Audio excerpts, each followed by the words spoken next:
Today, my first guest is going to be Cyp Bassue.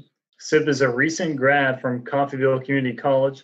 At Coffeyville, he and I were both a part of our community college broadcasting student organization. Cyp is a musician and also works as a banker.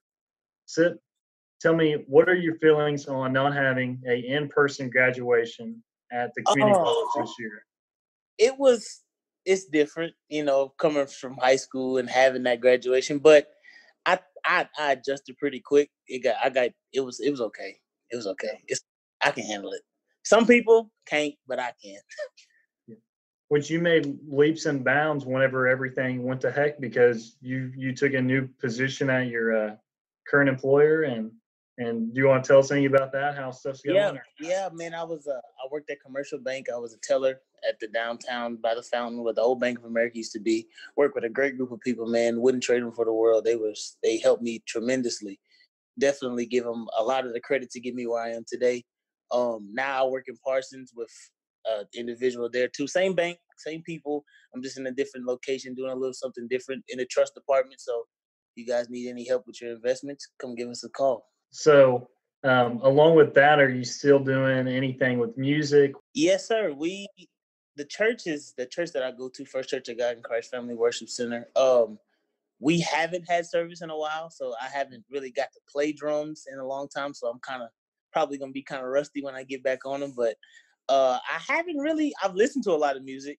I've been recording a little bit here and there just to pass time, but nothing really major going on. I'm ready for things to start opening back up so I can maybe start gigging again and stuff like that. It was fun.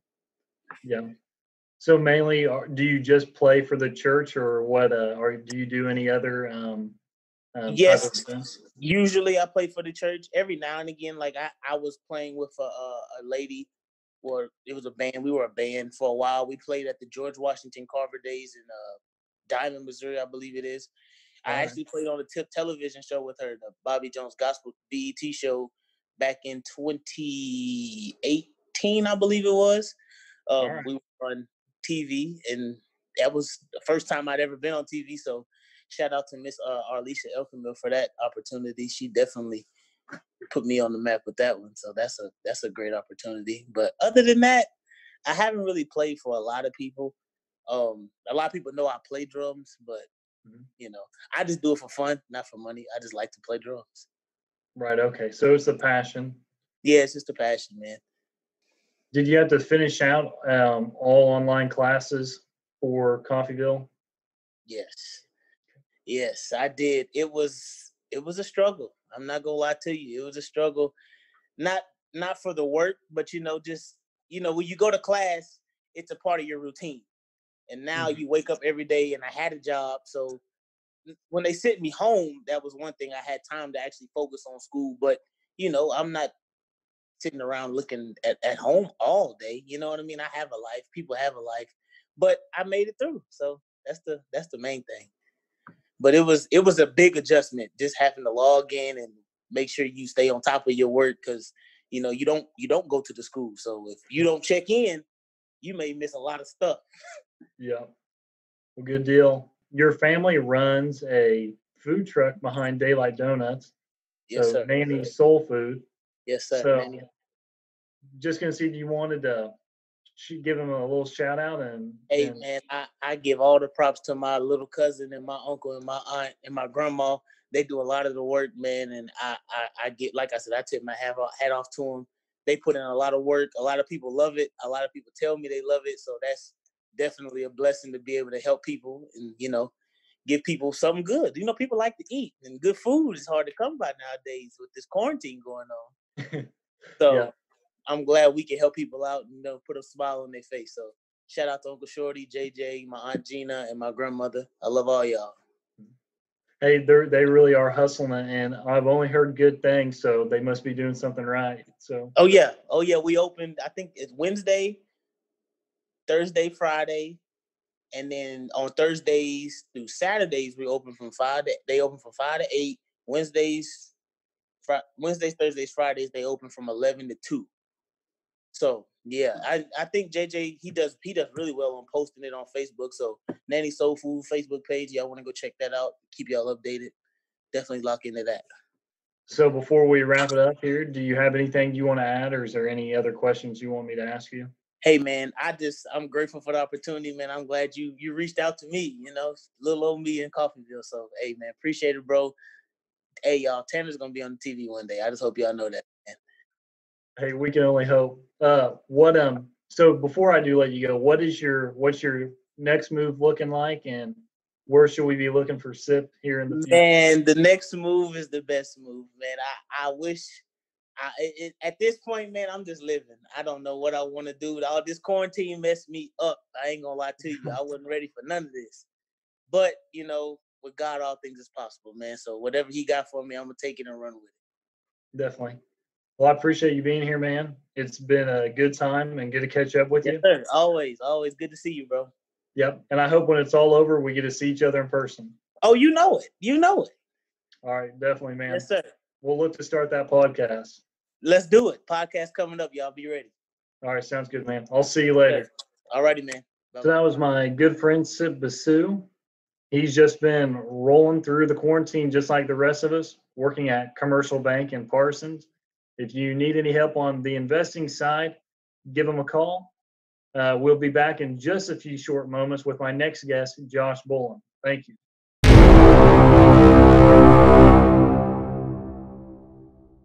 So my next guest is Josh Boland. Josh is the assistant women's basketball coach here at Pittsburg State University and is also a communications major. He's from the Kansas City area and will be graduating next May. Josh, thanks for being here with us. I'd like to hear your thoughts on the basketball season getting cut short. Oh, thanks for having me. I'll be honest, at first it was kind of a shock. The first kind of so our season was done. We had a really good season, but we didn't get a large bid to the NCAA tournament. So it didn't really have any effect on us personally at the school. But I know this thing is serious. The Big 12 tournament, I was in Kansas City.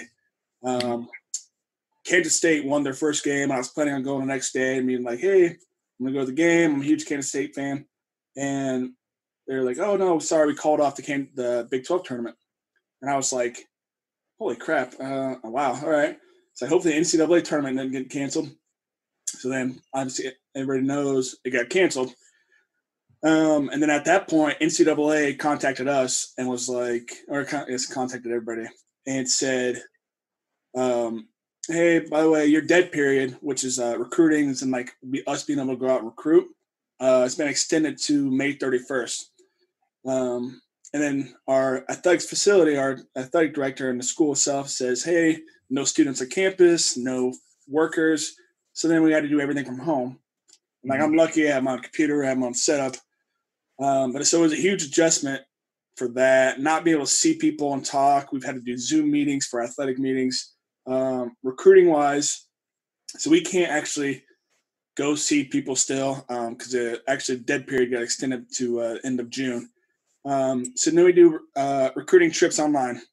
Pittsburg State thankfully has a virtual tour that they let people do, so we've been using that. And I had to develop a presentation about our program and our facilities since we can't get people to come see. So the lack of face-to-face interaction has been, pretty tough. Got to adjust, but we've gotten over it for the most part.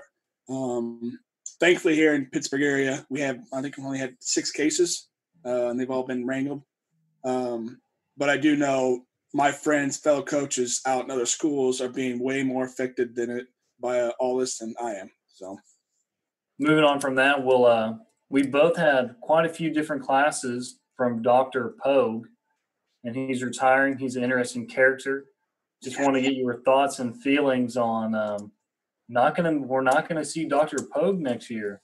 So yeah, it's not at least in class, anyways. Yeah. So we had the one class together this semester with him, which obviously had to be switched to online. I have an online class with him this summer, and it's honestly one of the first days of class last semester. We had we had what was it? Oh, last semester? Yeah. Interpersonal. Yeah, was it interpersonal? Yeah. Interpersonal communication. Yeah. One of the first things he says, his thing, by the way, my class is going to be this certain way. And I forgot exactly how he described it, but he's like, it hasn't worked for a lot of students. So if you guys don't think you like this, you need to leave. And I was like, oh crap, like this team's gonna be crazy, it's gonna be weird. And so I was like, screw it, I'm gonna stay in it. Like I'm older, so I'm 29, I'll be 30 here in less than a month. So pretty much a non-student. And so it was just hearing him talk every day and the way he taught the class was just a huge change. Because I went to KU for a couple of years, about 5 years ago. And it went from like, this is a guy that actually cared about like what you had to write about. You weren't just a number, to where like one of the final presentation was a research project I did on physical abuse from females to males in a relationship, and then emotional abuse also. And I did a study on it. I did all that, and he wrote on the notes for like final grading the project. I got a perfect score, thankfully, because I was worried about that.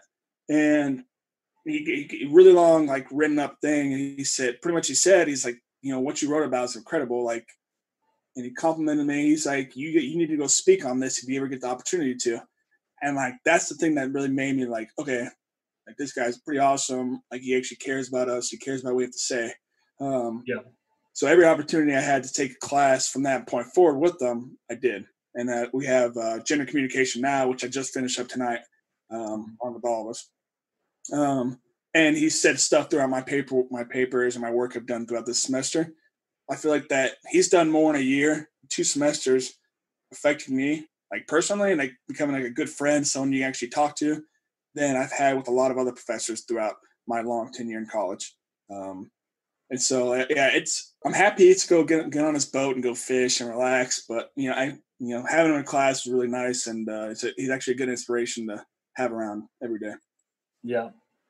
Next thing we know, he'll be running the snowflakes out of the coffee shop. That was always one of his favorite terms. Was like, yeah, you snowflakes, and you can't handle personal opinions, and you can't deal with this and this. And I was like, oh, that is true. I mean, it's funny because he said that. And so, like, recruiting wise, so when I first started coaching, so this is my 6th year I just finished. Back in my first year, it was starting to get to the point like we can be. Let's see, a good way to explain it. We could be hard on them to an extent. Then it got to the point where like people or like players, recruits, they were all like getting to the point like they got soft and they couldn't handle being yelled at. They couldn't handle, hey, we're gonna go run. And so like I think it coincides with his opinion about the snowflakes and the kids nowadays. And so it's funny when he started saying that, I brought up an example. I think it was last semester, this semester. I was like, hey, this fits perfect with what I do. And he was like, oh, it's awesome. Like, it's perfect. And he went right along with it. And I was like, cool, thank you. To the point where the start of class this semester, I was like the first guy. He's like, oh, Josh, tell him about your final project you did last semester. That was awesome.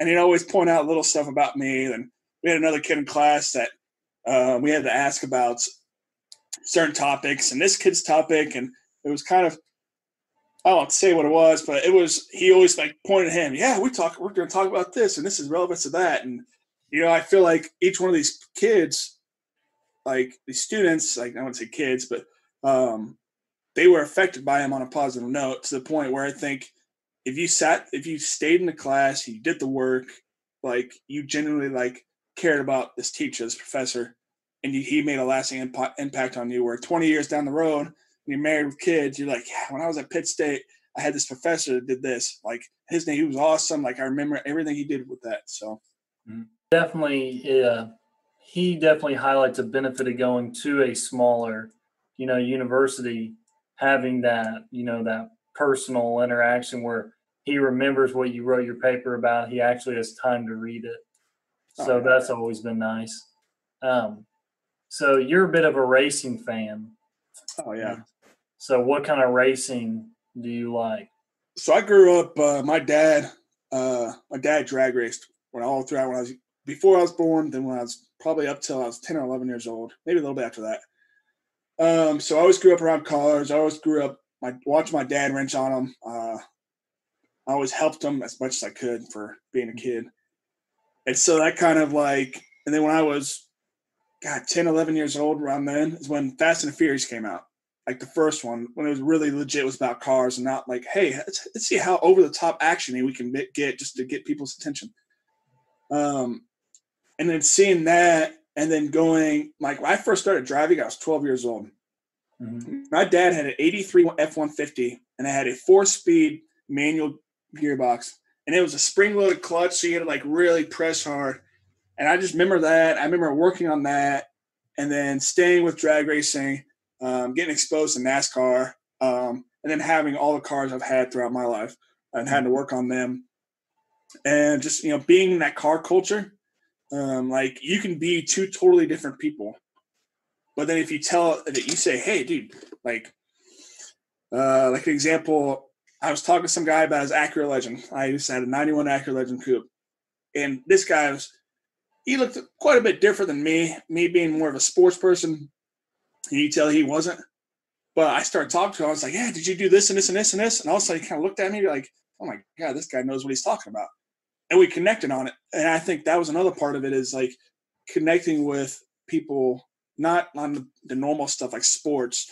Hey, we're in broadcasting, or I don't know, any type of those main subjects you would like connect with someone with. It was car. It was a car.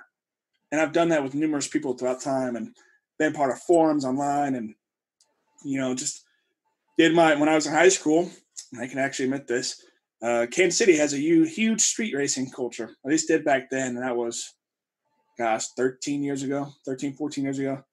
And remember going late night, Friday, Saturday nights, and watching that, and just seeing how much people cared about that stuff and how much the adrenaline of watching it, and it added to it. And then, and obviously we had an interview deal for one of our classes last semester. Yeah, you had I think a drag racing shirt on or something like that.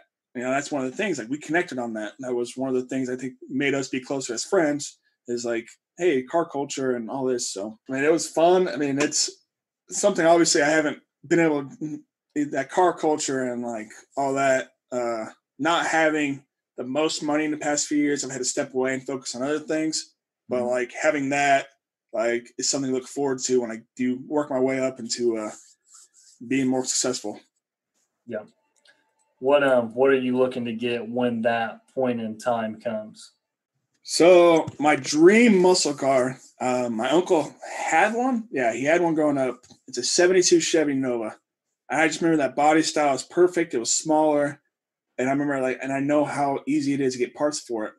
And like, I remember him building that up, and I got to drive it, like when I was 15. And I remember thinking, like, okay, this car's it. Like, if I ever get a chance to have the money, I'm going to get one of these and build it up. My dad, one drag car my dad had was a 69 Pontiac Le Mans. It was a big old car, 2 doors, but it was awesome. He painted it. We had 15-inch wide slicks on the back. Mm-hmm. And like, we'd cruise around town in that thing, and people would stare, and it was awesome. And and I always said, okay, well, if I can't find a Nova, like, that would probably be it too. But I do know, like, moving towards modern times, like, my next vehicle is probably going to be a truck. I'm going to move up from my Honda Accord, tired of having a small car. I guess not really small, but I just want to be able to move 6 states away and not be worried about getting stuck. And so I feel like I've always been a Ford F-150 guy, or just a Ford truck guy. And it feels like nowadays, like, there's not as much rivalry with that. Like the Ford, Dodge, Chevy. Like, back when I was growing up, like, you would judge someone, especially in a small town. So I'm originally from Manhattan, Kansas, where Kansas State's at. Like, you would judge somebody based on what type of truck they were driving. Well, they drive the Dodge. I'm good, man. I'm good. So realistically, the next car, like my ideal car to get right now, would be a new truck. But yeah, it'd be the 72 Nova if I had a choice, if I had the money. So do you have anything you want to add before we wrap it up here? Well, I appreciate you having me on this. It's cool just to talk and first see people, because, being stuck inside every day. But, it's going to be adjustment. People need to just suck it up. Mentally just got to deal with it, man. It's like, we all have to go through it. Nobody's going through anything else special. If you can do that, fine. And I promise you, I know for a fact, based on the meetings I've had at school. We will have school in class this fall, and there are going to be special circumstances that we're going to have to deal with. But if you can just get through the summer, have faith in society, and don't do anything crazy. Like, I almost shaved my hair, even though I need a haircut more than anything. Like, we're all going to be fine. Everybody needs to keep their heads up with this stuff. So, well, that's straight from Dr. Boland. So, yeah. But all right, man. No, I appreciate you agreeing to be on here. You provided perfect insight on a lot of different topics, so I appreciate it. And I hope to see you on campus this fall. So, yeah, same here, man. Appreciate it again. Then thank you. Thank you for having me on here. Yep. Take care, man. I'll see right. you. So thanks everyone for watching. Josh, thanks for coming on. I hope you a successful season in the upcoming school year. Sid, thank you for also being a guest. It was good to catch up with you, and I wish you nothing but the best. Hopefully I'll see you all here again someday soon. For now, take care.